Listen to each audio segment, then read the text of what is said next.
Norwegian Symphony here. Welcome back to my A to C build challenge. Today we're working on the theme for G and we're building a Gauntly Gothic church.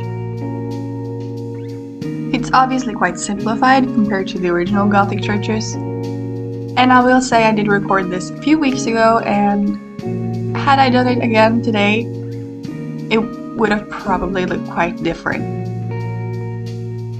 I have some builds coming up using a lot of wall details and columns and additional stonework. Like I mentioned, if you watch my eclectic embellishments video, I've been using a lot of extra stuff for the walls lately, not just wallpaper, because it's much more customizable and it makes the build really fun and you can make some really cool details. So I might revisit the whole church thing in a few weeks, because I feel like I have definitely improved and I could have done this better if I did it today. So this Gothic church kind of served as a warm-up for my next projects. I did set the lot type to be a wedding venue, but I don't have my wedding stories, so I didn't get any lot requirements when I set it to be that. But there is an arch, so you can get married here. And there are some church benches and there's a pipe organ. But I don't remember what's on the lot requirement list if you have my wedding stories. So there might be some things missing. The amount of times I've wanted to say my first wedding stories in this voiceover is ridiculous, but it's not my first wedding stories, it's just my wedding stories. And also, wedding venue. The W and the V in words next to each other like that. I would just like to remind you all that English is not my first language. I am Norwegian, and wedding venue, yes. If I don't say that correctly for the rest of my life after this video, I'm gonna be upset with myself. I don't know how accurate the actual church is in terms of like religious purposes. I'm not religious and I haven't been in a church in a few years, and none of the churches I've been in have been in this build style. So I had to kind of do some Googling, and hopefully this build is not like offensive in any way. I just wanted to have some fun, build something different. It's probably the first time I've built like a castle type situation. Obviously it's not a castle, but you know, the tower part of the church could have been part of a castle.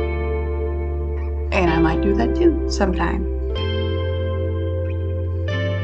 I've been doing a lot of bigger builds lately, and this build is like the nearing the end of my small build era. I will definitely never stop building smaller houses, but I've been really enjoying some bigger projects lately, and yeah, like I said, looking back at this now that I recorded it a few weeks ago, it's not really up to my standards anymore. I will say I do still like how it turned out, and I had a lot of fun building it, obviously. So yeah, I hope you like it too. This build is in Forgotten Hollow, by the way. It's right next to the mausoleum I posted a few weeks ago that no one really watched, which I don't blame them, because like it's not a very inviting thumbnail. Not just because it's a mausoleum, but it doesn't look that interesting. But if you watched that one and this one, I do really appreciate you, and I hope you'll stick around for future videos as well. I actually had some fun with platforms on the outside of the church. That's also something I've been getting more into recently, is daring to experiment with platforms, and also round rooms. Not here, but future videos will have some round platforms and stuff, which are notoriously horrible to work with. And also the platforms can be kind of annoying with like columns and things jumping up and down between the levels. I would also just like to shout out a bit of an underrated stuff pack. The Romantic Garden Stuff Pack, I use that so often. It has a lot of great flowers and plants, but it's got some beautiful benches and archways and a gorgeous fountain that I've been using a lot lately. So yeah, highly recommend if you're looking for a new stuff pack and you like landscaping and gardens. Romantic Garden Stuff is actually quite good. If you have any questions about the custom content I'm using, there's a list with the names of the creators I use in the description of the video. And if you're curious about a specific piece of custom content, you can leave a comment and I'll get back to you.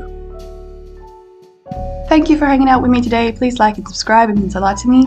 I hope you'll enjoy the rest of the video and I'll see you next time. Bye!